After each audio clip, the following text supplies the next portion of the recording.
I'm sitting in my car outside the corporate headquarters I can never enter again, my badge deactivated, personal items crammed into a cardboard box on my passenger seat. 30 minutes ago, I thought I had job security. Now I'm banned from the building where I spent 3 years building my career. The irony strikes me like a punch to the gut. I was fired for financial irregularities by the same person whose books I'd been quietly investigating. Trevor Morrison, the CEO's son, just destroyed my life with a lie. But little does anyone know what I discovered in my employment contract last night. Justice has a funny way of showing up when you least expect it. My name is Ethel, and until this morning, I was the senior financial analyst at Morrison Industries, a mid-sized manufacturing company nestled in the heart of Columbus, Ohio. For 3 years, I'd called this place my professional home, climbing from a junior analyst position to becoming one of the most trusted voices in the finance department. The corner office with the view of the Scioto River, the respect of my colleagues, the genuine appreciation from CEO Bradley Morrison himself, it all felt like the American dream realized through hard work and dedication. Bradley Morrison was everything you'd want in a boss. A man in his early 60s who'd built Morrison Industries from a small machine shop into a multi-million-dollar operation, specializing in precision components for aerospace and defense contracts. His hands bore the calluses of someone who'd worked the factory floor before he ever sat in the boardroom. When he spoke about the company, his eyes lit up with genuine pride.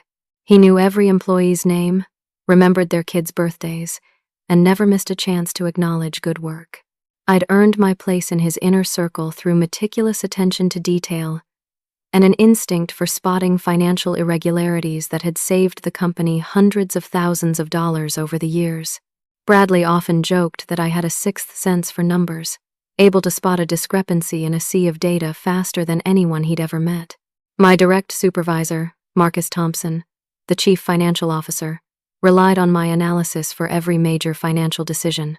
Sarah Chen, our HR director, had become not just a colleague but a trusted friend who understood the challenges of being a young woman climbing the corporate ladder. Everything changed on a crisp October morning when Bradley called an all-hands meeting. The entire company gathered in the main conference room, speculation buzzing through the crowd like electricity. Bradley stood at the front, his usual confident demeanor tinged with something I couldn't quite identify. Nervousness, maybe? Uncertainty? "I want to introduce someone very special to all of you," Bradley began, his voice carrying a forced enthusiasm that made my stomach clench. "My son, Trevor Morrison, will be joining us as Vice President of Operations. He brings an MBA from Northwestern, an extensive experience in business optimization." Trevor Morrison stepped forward, and I felt an immediate chill. Where his father radiated warmth and authenticity, Trevor exuded calculated coldness.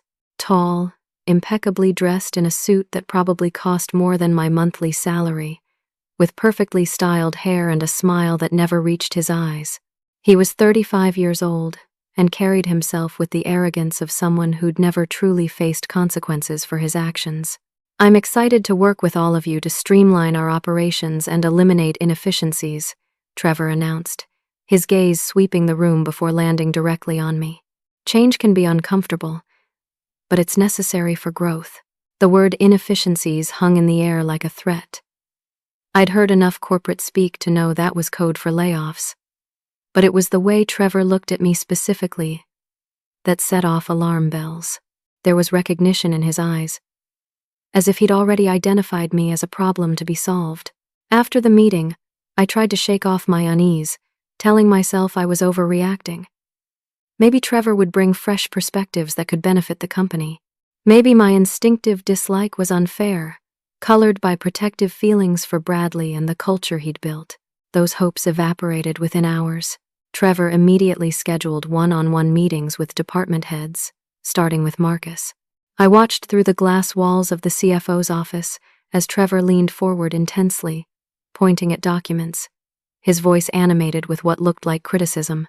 Marcus's face grew increasingly pale as the conversation continued. When Marcus emerged from that meeting, he avoided eye contact with me for the first time in 3 years. "Everything okay?" I asked when I caught him at the coffee station. Fine, he replied curtly, but his hands were shaking as he stirred cream into his cup. Trevor has some questions about our financial oversight procedures. He wants to review all analysis protocols. My blood ran cold. Financial oversight procedures was exactly what I did. Trevor wasn't interested in general operations. He was specifically targeting my role. The next morning, I arrived to find Trevor rifling through files on my desk. "Good morning, Ethel," he said without looking up. His tone casual but pointed. "I'm just familiarizing myself with your work processes. Your access to financial systems is quite extensive." "Those are confidential documents," I replied, trying to keep my voice level. "Company policy requires authorization for—" "I am authorization now," Trevor interrupted, finally looking at me with a smile that felt like a blade. "As VP of Operations, I have oversight of all departments, including yours."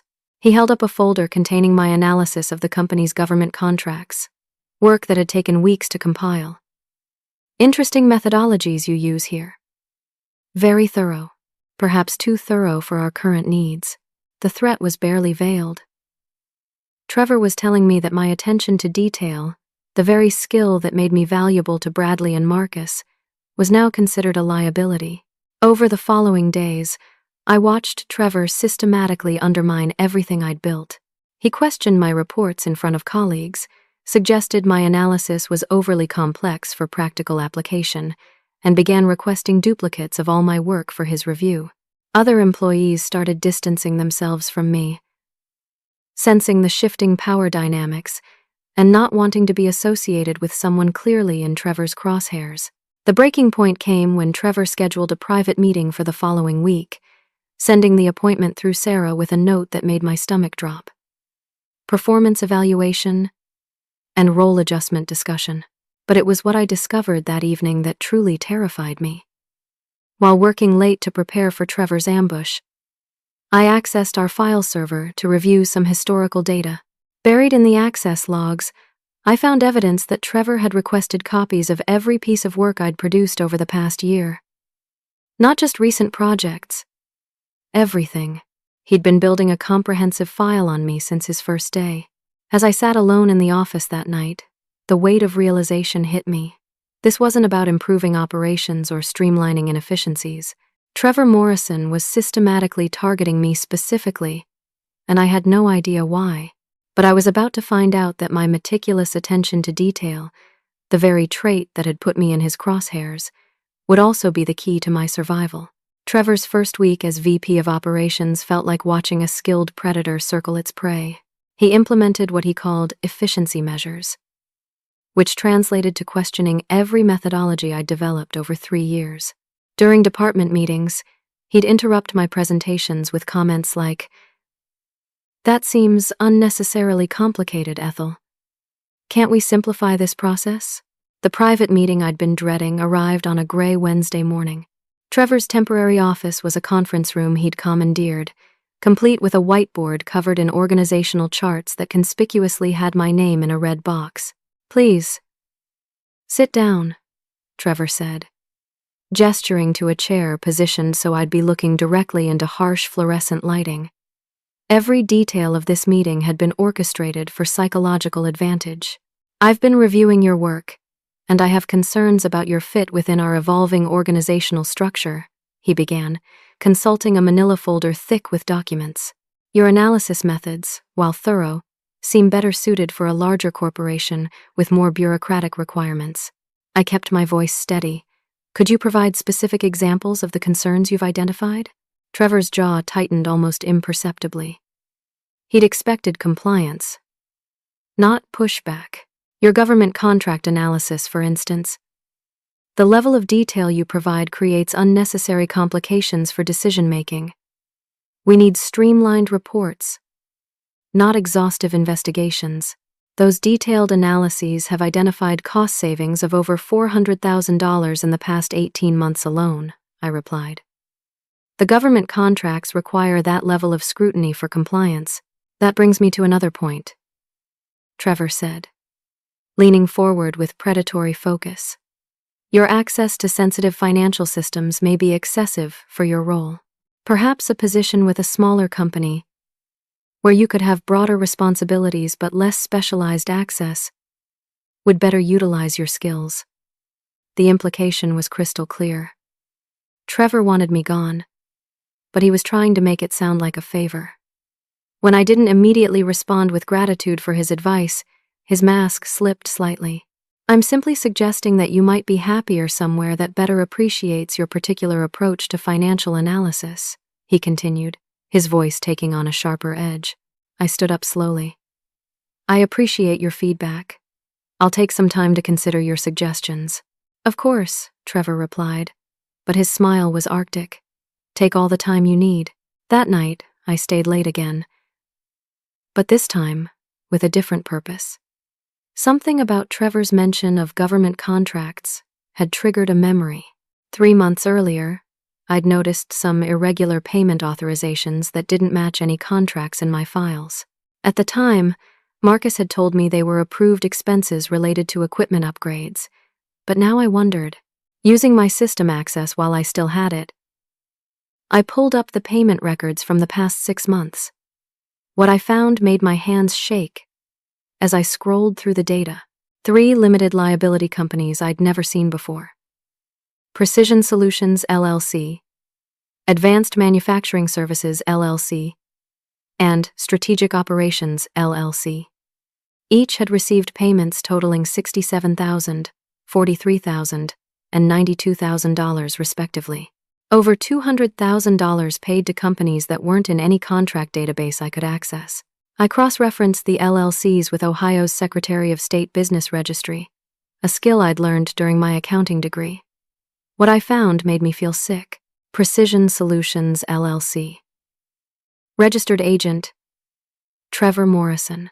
Advanced Manufacturing Services LLC. Registered Agent, Trevor Morrison. Strategic Operations LLC. Registered Agent, Trevor Morrison. Trevor had been systematically funneling company money into shell corporations he controlled. The payments were always just under $50,000, likely to avoid triggering automatic approval processes that required board oversight. My first instinct was to take this information directly to Marcus, but something made me hesitate. The way Marcus had avoided eye contact after his meeting with Trevor, his sudden nervousness around me, suggested that Trevor had already poisoned that relationship. Still, I had to try. The next morning, I requested a meeting with Marcus to discuss irregularities in contract payments. His response came back within an hour. Too busy with quarterly reports. Can we discuss this next month? Marcus had never been too busy to discuss potential financial irregularities. In 3 years, he'd always made time for anything that could impact the company's financial integrity. Trevor had gotten to him first. Desperate, I approached Sarah during her lunch break, catching her in the parking lot where we couldn't be overheard. Sarah, I need to ask you something, and I need you to be completely honest with me. She glanced around nervously before responding. Ethel, I probably shouldn't be talking to you about work matters right now. Right now? What does that mean? Sarah's expression was pained. Trevor has been asking questions about your performance history. Any complaints or issues in your file? He's building documentation for something, and it's not good. I probably shouldn't be telling you this, but you've always been straight with me, so I'm going to be straight with you. Be very careful. That afternoon, I made the decision that would either save my career or destroy it completely. Working from my apartment that evening, I began methodically documenting every piece of evidence I could find about Trevor's embezzlement scheme.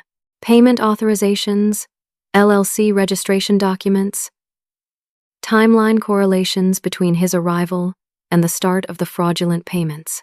But when I tried to access the company's financial database the next morning, I got an error message I'd never seen before. Access denied. Insufficient authorization level. Trevor had quietly revoked my access to the very systems I needed to build a case against him.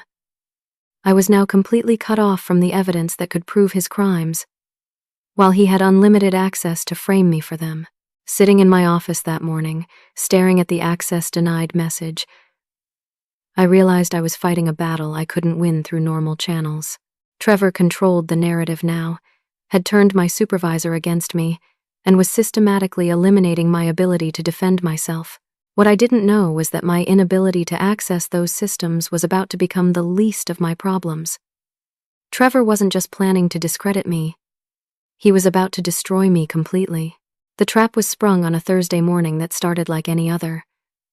I arrived at the office to find an email marked urgent from Trevor, requesting my presence at a 9 a.m. meeting with the executive team.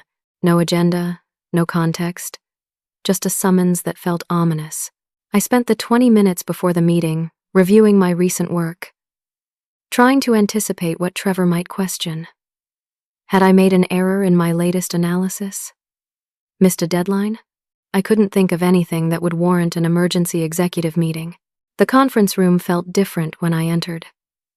Bradley sat at the head of the table, his usual warm demeanor replaced by something I'd never seen from him before. Disappointment.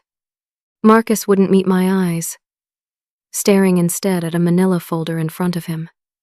Sarah sat to the side with a legal pad, her role clearly designated as note-taker for whatever was about to unfold. Trevor occupied the chair to Bradley's right, the position traditionally reserved for the company's second-in-command. "Ethel, please sit down," Bradley said quietly. His voice carried a weight that made my stomach clench. Trevor opened the manila folder with theatrical precision. "We've discovered some serious irregularities in the company's financial records, and they all trace back to your access codes and authorization signatures." He slid a document across the table toward me.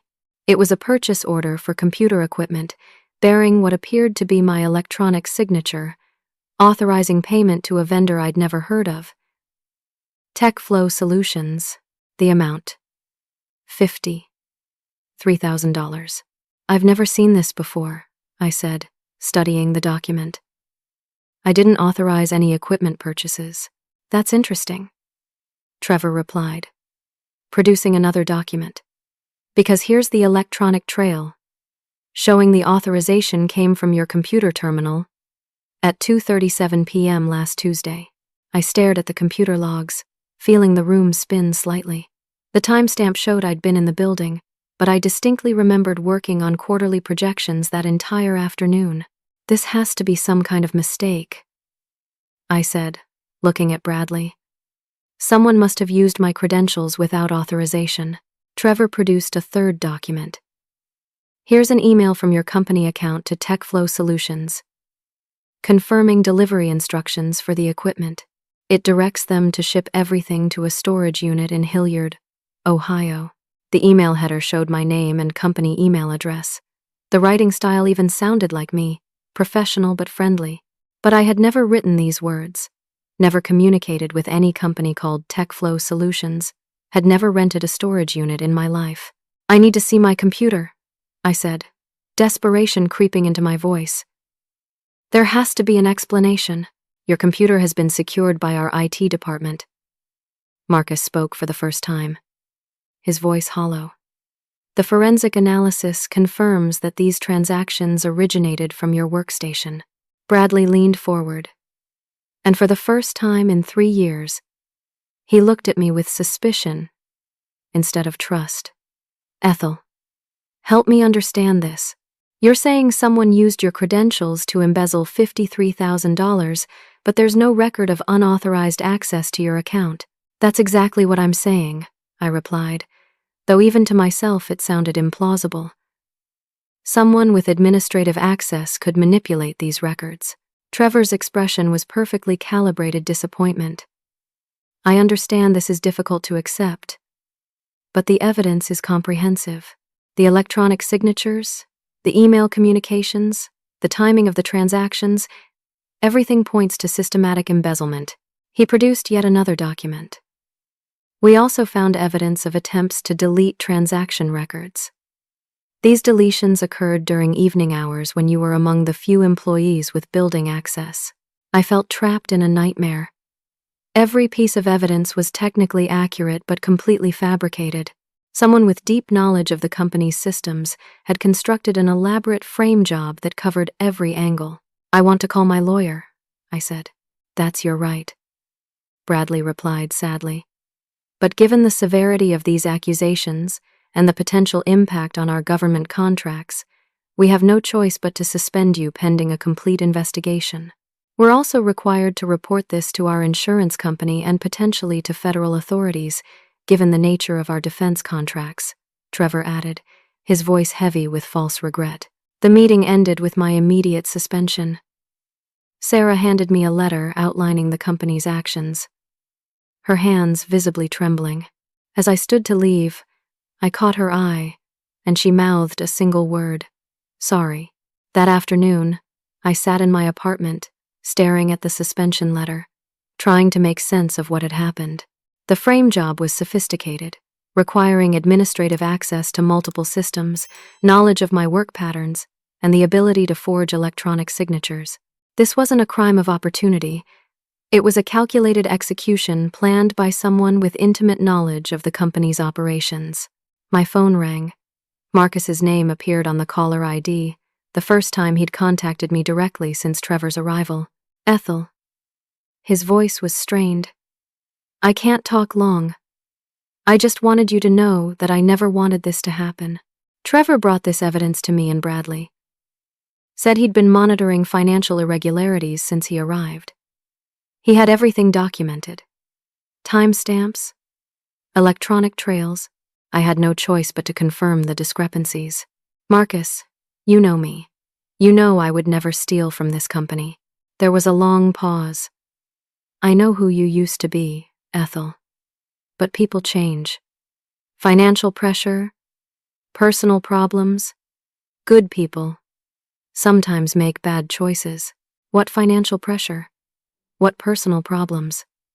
I've never given you any indication that I was struggling with anything. Trevor showed us some concerning patterns in your recent behavior. Staying late frequently, accessing systems outside normal hours, asking unusual questions about authorization procedures. I realized with growing horror that every action I'd taken to investigate Trevor's embezzlement had been reframed as evidence of my own guilt. My late nights gathering evidence became suspicious after-hours activity. My questions about authorization procedures became reconnaissance for theft. Marcus, I need you to listen to me very carefully. Trevor Morrison is embezzling money from this company through shell corporations he controls. That's what I was investigating when the line went dead. Marcus had hung up on me. That evening, I forced myself to review every detail of the evidence Trevor had presented. The sophistication of the frame job was breathtaking. He'd created a paper trail that would satisfy any internal investigation, insurance inquiry, or even federal audit. Every document was technically authentic, generated by legitimate company systems using my actual credentials. But as I sat there in my apartment, trying to piece together how my life had been destroyed so efficiently, I suddenly remembered something that made my heart race. 3 years ago, when I'd negotiated my employment contract, my cousin David had insisted on including some unusual clauses that I'd barely paid attention to at the time. I rushed to my file cabinet, searching frantically for the original contract documents. When I found them, my hands were shaking too badly to turn the pages properly. Somewhere in that legal language was something that could change everything. I just needed to find it before Trevor finished destroying me completely. The call came at 7:43 a.m. on a Friday morning, jolting me from the first decent sleep I'd managed in weeks. Ethel, this is Sarah. I need you to come in immediately for a final meeting with the executive team. Her voice carried a strange combination of professional distance and personal regret that told me everything I needed to know. This was the end. What time? I asked, though it hardly mattered. 9 a.m. Conference room A. Please bring your building access cards and any company property you might have at home. The drive to Morrison Industries felt surreal, like attending my own funeral. I'd made this route thousands of times over 3 years, but today, the familiar buildings and landmarks felt like they belonged to someone else's life. The woman who had driven this route yesterday morning with hope for vindication was gone. In her place sat someone who understood that the system could be manipulated by people with enough power and cunning. I parked in the visitor section, my employee parking privileges having been revoked with my suspension. The security guard at the front desk, Jimmy Patterson, someone who'd greeted me by name for 3 years, now looked at me with a mixture of pity and suspicion. "They're waiting for you in Conference A," he said quietly, avoiding eye contact. The walk down the hallway I'd traversed thousands of times felt endless. Colleagues who would normally stop to chat suddenly found their computer screens fascinating. The whispered conversations that stopped when I passed told me that rumors had spread through the building like wildfire. Conference room. A was the same space where Bradley had introduced Trevor to the company just 6 weeks earlier. Now it would be the site of my professional execution. They were all there. Bradley at the head of the table, his face etched with what I recognized as genuine pain. Trevor to his right, maintaining an expression of sorrowful professionalism. Marcus studying documents with intense focus, still unable to look at me directly, and Sarah with her legal pad and the expression of someone forced to participate in something that violated her conscience. "Ethel, please sit down," Bradley said, his voice carrying none of its usual warmth. Trevor opened a folder with documents I recognized from our previous meeting, plus several new ones. "Our investigation has been completed, and unfortunately, the evidence of embezzlement is conclusive. We've confirmed that $53,000 was diverted to accounts under your control through fraudulent purchase orders." He slid a document across the table. "This is the rental agreement for the storage facility in Hilliard, bearing your signature." Inside, investigators found computer equipment matching the fraudulent purchase orders. I stared at the rental agreement, my own signature somehow reproduced perfectly at the bottom. The address was real. The signature was flawless. But I had never been to Hilliard in my life. "I've never seen this document before," I said, though I knew it was futile. "We also have surveillance footage of you visiting the storage facility on 3 separate occasions," Trevor continued, producing photographs that showed a woman with my general build and hair color entering a storage complex. The images were taken from far enough away that facial features were indistinct, but the resemblance was undeniable. Bradley finally spoke, his voice heavy with disappointment. "Ethel, I trusted you. I brought you into my inner circle, relied on your judgment for major financial decisions. This betrayal isn't just theft. It's a violation of everything I thought we built together." Those words hit harder than any of Trevor's fabricated evidence. Bradley Morrison had been more than a boss. He'd been a mentor who believed in my potential when I was just a junior analyst fresh out of college. Seeing that trust transform into betrayal was more painful than losing my job. "I understand how this looks," I said, fighting to keep my voice steady. "But someone has gone to extraordinary lengths to frame me. The real embezzlement is happening through shell companies controlled by—" "Enough," Trevor interrupted sharply. "We've heard your conspiracy theories. And frankly, they're insulting to everyone in this room. Take responsibility for your actions instead of creating elaborate fiction to avoid consequences." Marcus finally looked up from his documents. "The forensic accounting confirms that company funds were systematically diverted over a 6-month period. The electronic evidence is irrefutable." Sarah handed me a termination letter, her hands visibly shaking. The document was comprehensive and damning. "Terminated for cause due to embezzlement of company funds. Employee is permanently ineligible for rehire and may face criminal prosecution." The phrase, "do not rehire," was prominently featured in bold letters, ensuring that any future employer conducting reference checks would see it immediately. "Security will escort you from the building," Bradley said quietly. "Your final paycheck will be mailed minus deductions for the stolen equipment and administrative costs of the investigation." 2 security guards entered the conference room, not Jimmy from the front desk, but unfamiliar faces who would ensure I couldn't make any final appeals to colleagues who might listen. My personal belongings had been packed into a cardboard box. The coffee mug Sarah had given me for my work anniversary. Family photos from my desk. The small, succulent plant I'd been nurturing for 2 years. 3 years of professional life reduced to objects that fit in a shipping container. The walk through the office was deliberately choreographed for maximum humiliation. We took the route that passed every department, ensuring maximum visibility for my disgrace. Conversations stopped as we passed. Some colleagues stared openly, others pretended not to notice. All of them now believed I was a thief. At the exit, the security guards waited while I surrendered my building access cards, company credit card, and the laptop bag I'd forgotten was considered company property. They checked my purse to ensure I wasn't removing any unauthorized items, completing the transformation from trusted employee to suspected criminal. "Your access codes have been deactivated," one guard informed me. "Any attempt to enter the building or contact employees during work hours will be considered trespassing." As I walked to my car carrying the cardboard box, I felt the weight of stares from the building's windows. Somewhere up there, Trevor Morrison was probably watching my exit with satisfaction, his plan executed to perfection. But as I sat in my car in the visitor parking lot, something unusual happened. Instead of the despair I'd expected to feel, a strange clarity began to emerge. The termination process had triggered a memory that had been nagging at me since discovering the frame job. 3 years ago, when I'd negotiated my employment contract, my cousin David had insisted on including several unusual clauses that I'd barely understood at the time. Something about those clauses was suddenly urgent, as if my subconscious was trying to tell me something crucial. I started my car and drove home with a growing sense that while Trevor had won this battle, the war was far from over. Hidden somewhere in my employment contract was information that could change everything.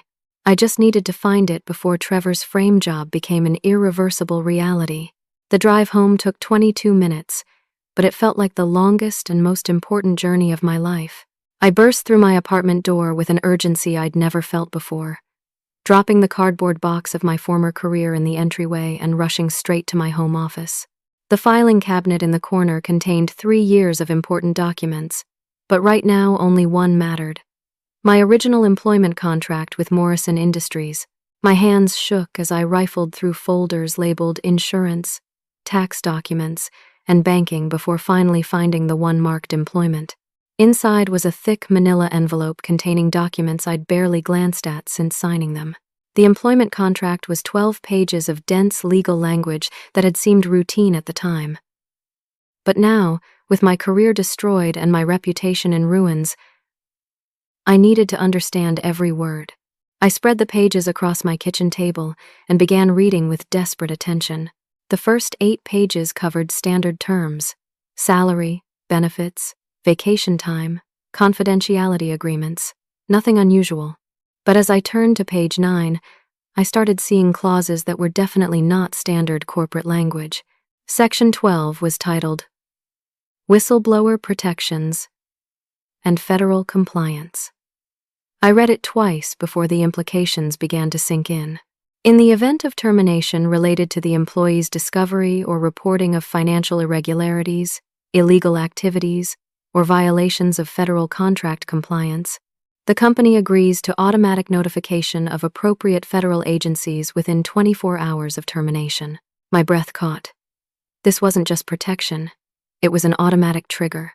If I was terminated for discovering financial irregularities, which was exactly what had happened, the federal government would be notified automatically.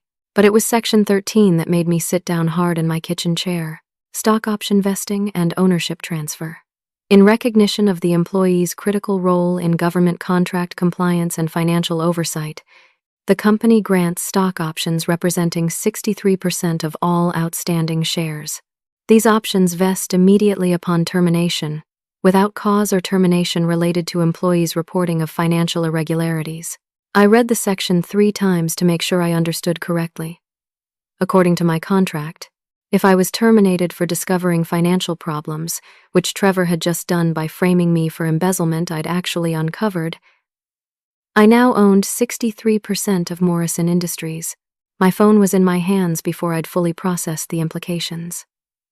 I called my cousin David, the attorney who'd negotiated this contract 3 years ago. "David Walsh," he answered on the second ring. "David, it's Ethel. I need you to explain something to me immediately. My employment contract with Morrison Industries, What exactly did you negotiate? There was a pause. Ethel? What's wrong? You sound panicked. I was terminated this morning for alleged embezzlement, but I was actually investigating real embezzlement by the CEO's son. I need to understand the clauses in Section 12 and 13. Oh my God. David's voice changed completely. Ethel, where are you right now? Are you somewhere safe where we can talk? I'm at home. David, what did you do in this contract? I protected you, he said simply. Morrison Industries holds several defense contracts, which means they're subject to federal oversight for financial compliance. When you took the job, I insisted on clauses that would protect you if you ever discovered financial irregularities. The federal notification clause? Automatic. The moment you were terminated, a notification was triggered to the FBI Financial Crimes Division. They'll be investigating within 48 hours. My head was spinning. And the stock options? Those were Bradley Morrison's idea, actually. He wanted to ensure key employees had long-term incentives to stay with the company. But I negotiated the vesting terms to protect you specifically. If you were wrongfully terminated, especially for doing your job too well, you'd have controlling interest in the company. 63%? 63%. As of this morning, you own Morrison Industries. I nearly dropped the phone. That's impossible. How can stock options just transfer like that? It's not just a transfer, Ethel. The contract language is very specific. Morrison Industries issued you stock options as part of your compensation package. Those options don't vest under normal circumstances until you've been with the company for 5 years. But there are specific trigger events that cause immediate vesting. David's voice became urgent. Ethel, listen to me carefully. Wrongful termination, especially termination related to financial oversight, triggers immediate vesting. The moment Trevor Morrison fired you this morning, you became the majority shareholder of the company. Does the company know this? They will when the federal investigators show up. The notification requirements mean the FBI will contact Morrison Industries directly to inform them that a protected employee has been terminated and they're opening an investigation. I was quiet for a moment, trying to process the magnitude of what David was telling me. So Trevor destroyed my life to cover up his embezzlement. But by doing so, he's triggered both a federal investigation and transferred ownership of his father's company to me. That's exactly what happened. Ethel, Trevor Morrison just made the biggest mistake of his life. As we talked, I began to understand the full scope of what David had negotiated 3 years ago. The federal notification wasn't just about my protection. It was about protecting the integrity of government contracts.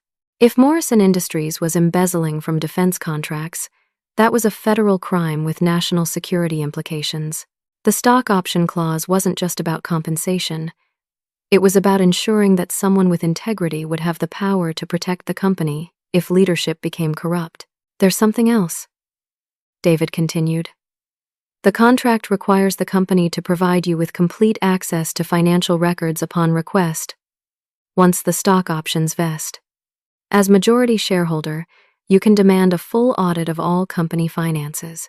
When will the FBI contact Morrison Industries? Based on the automated systems, probably sometime today. They don't wait around when defense contractors are involved.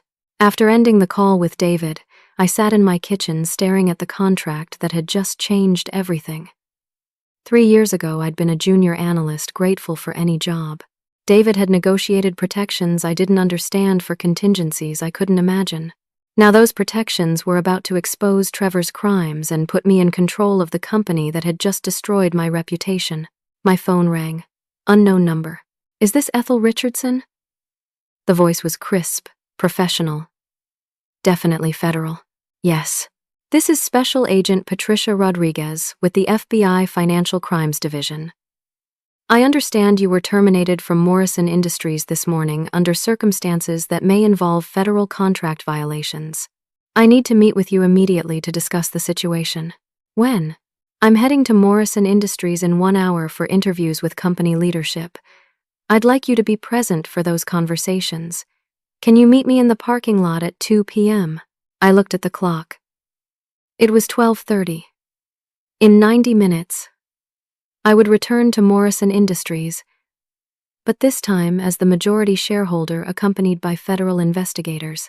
Agent Rodriguez, there's something you should know. I have evidence that the embezzlement charges against me were fabricated to cover up actual embezzlement by Trevor Morrison, the CEO's son. I know, she replied. That's exactly why I need you there when we interview him. After hanging up, I realized I needed to prepare for the most important meeting of my life. In less than 2 hours, I would walk back into Morrison Industries, not as a disgraced former employee, but as the company's owner, accompanied by federal law enforcement. Trevor Morrison had no idea what was coming. At exactly 2 p.m., I pulled into the Morrison Industries parking lot to find 3 black SUVs with government plates positioned near the main entrance. Agent Patricia Rodriguez was waiting by the first vehicle, a woman in her early 40s with steel-gray hair and the kind of focused intensity that suggested she'd been investigating financial crimes long enough to spot deception from a mile away. Miss Richardson, she said, extending her hand. Thank you for coming. Before we go inside, I need to inform you of your status in this investigation.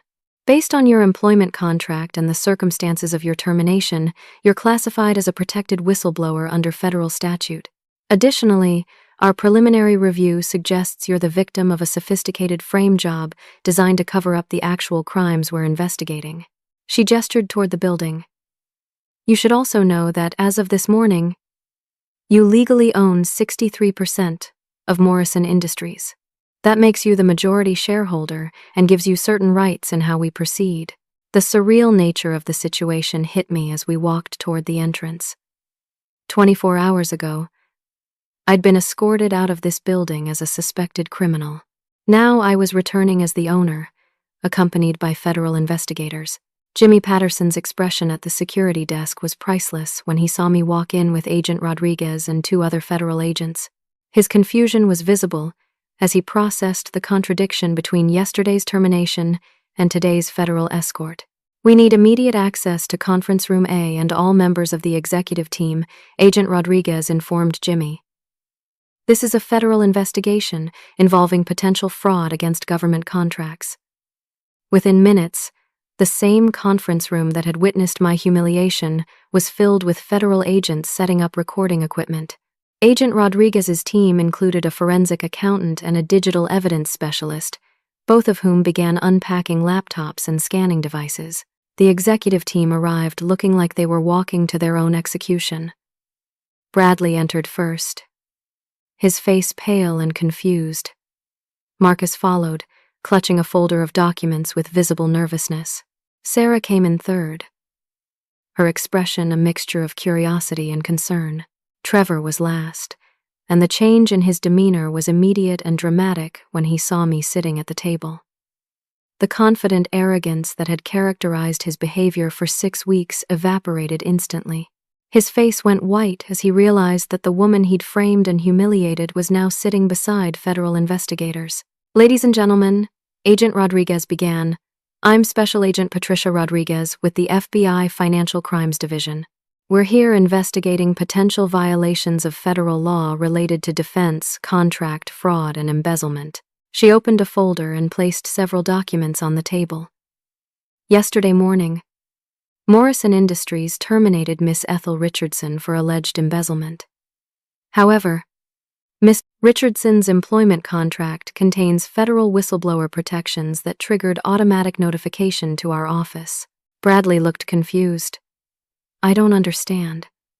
We terminated Ethel because she stole $53,000 from the company. Actually, Mr. Morrison, Miss Richardson was terminated because she discovered actual embezzlement that someone else was desperate to cover up. Agent Rodriguez turned to Trevor. Mr. Trevor Morrison, our investigation has uncovered evidence that you've been systematically embezzling funds from Morrison Industries through shell companies you control. Trevor's attempt at indignation fell flat. That's absolutely ridiculous. Ethel was caught red-handed with fabricated purchase orders and The purchase orders were indeed fabricated, Agent Rodriguez interrupted. But not by Miss Richardson. Our digital forensics team spent the night analyzing Morrison Industries' computer systems.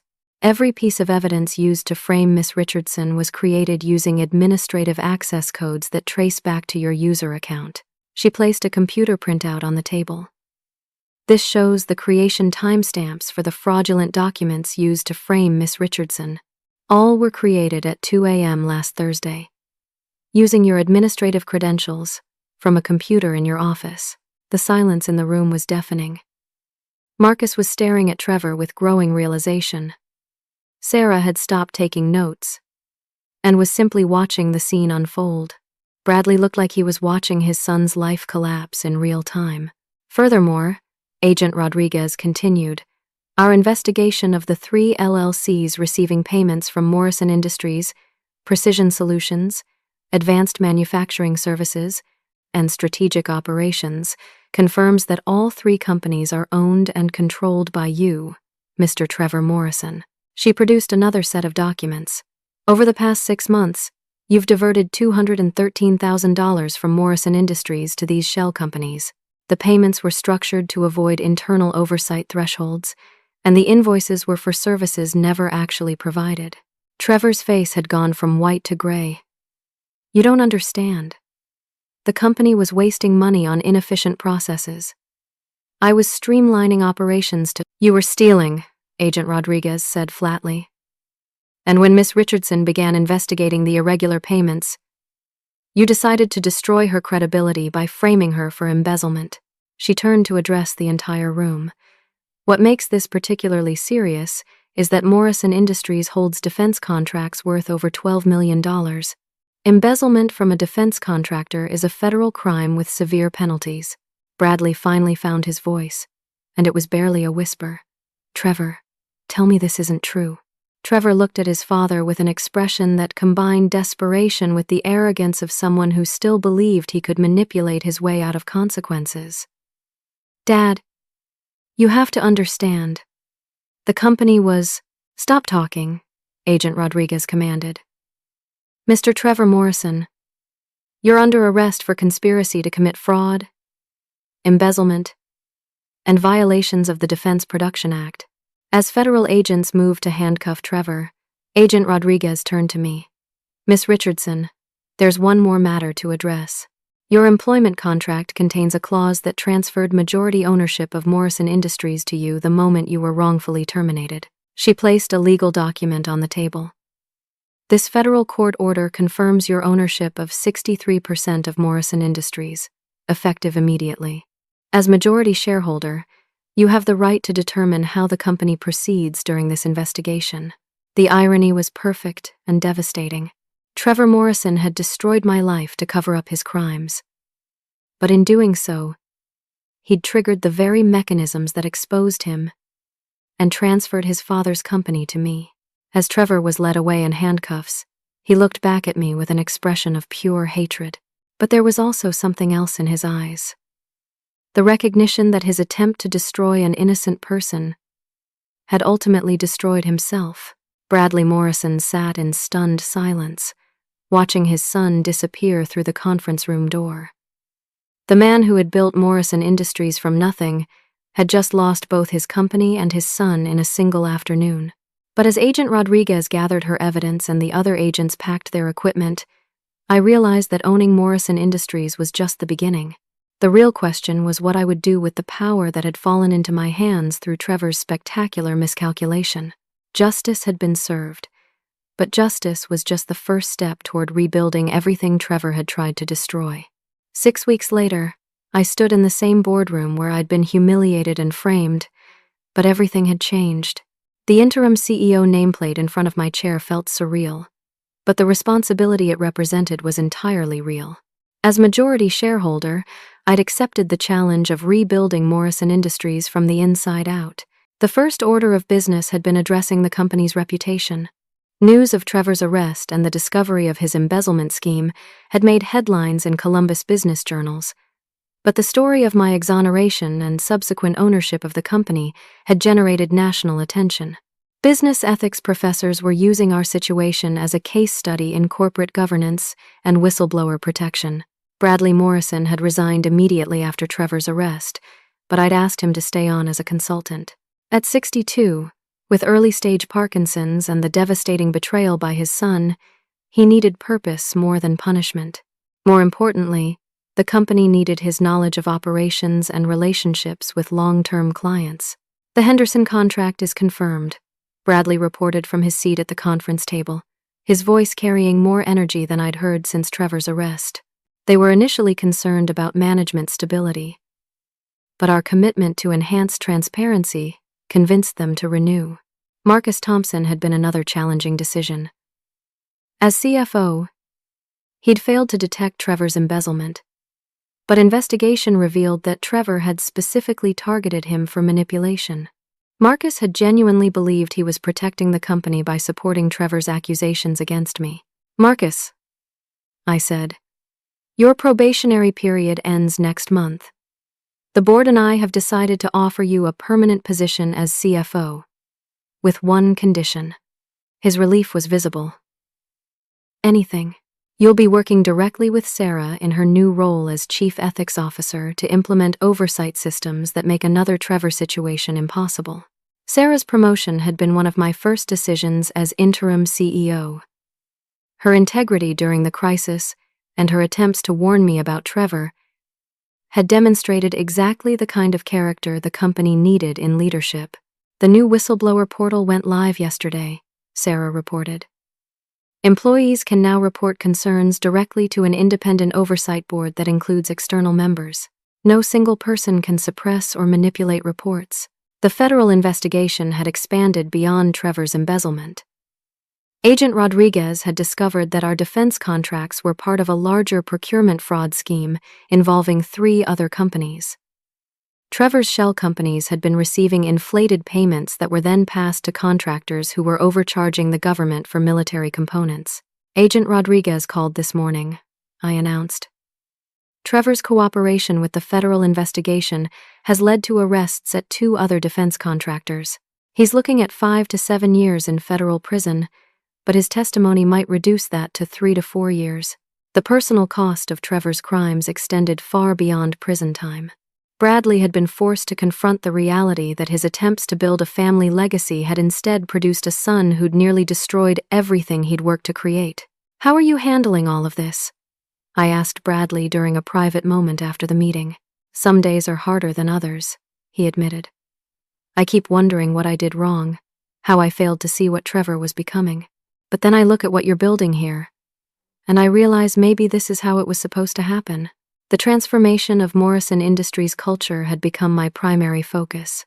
Trevor's arrival had poisoned workplace relationships, created fear among employees, and destroyed the collaborative environment that had made the company successful. The employee satisfaction survey results came back, Sarah reported during our weekly leadership meeting. 92% of employees say they feel more secure in their jobs than they did 6 months ago. Comments consistently mention renewed trust in leadership and confidence that ethical behavior is valued. We'd implemented open-door policies, regular all-hands meetings where financial results were shared transparently, and profit-sharing programs that gave every employee a stake in the company's success. The goal was ensuring that no one could manipulate the organization the way Trevor had. But the most satisfying changes were personal. Colleagues who'd avoided me during Trevor's campaign of destruction were now seeking my input on projects. The respect I'd earned over 3 years had been restored and deepened by the crisis we'd survived together. "Ethel," called Jamie Wilson, one of our production supervisors, as I walked through the manufacturing floor. "I wanted to thank you for implementing the safety suggestion program. Management is actually listening to us now." Those moments made the long hours and overwhelming responsibility worthwhile. Morrison Industries wasn't just surviving the scandal, it was becoming a better company because of it. The financial recovery had been faster than anyone expected. Once word spread that the company was under new ethical leadership with enhanced federal oversight, clients who'd been considering switching to competitors decided to stay. Our reputation for quality products, combined with our newfound commitment to transparency, had become a competitive advantage. Revenue is up 18% from last quarter, Marcus reported during our monthly board meeting. The Henderson renewal, plus 2 new contracts from companies specifically seeking ethical suppliers, has put us ahead of projections. Federal oversight had initially seemed like a burden, but it had become an asset. Companies wanting to work with defense contractors were actively seeking suppliers who could demonstrate the highest compliance standards. Our experience with federal investigation had given us expertise that other companies couldn't match.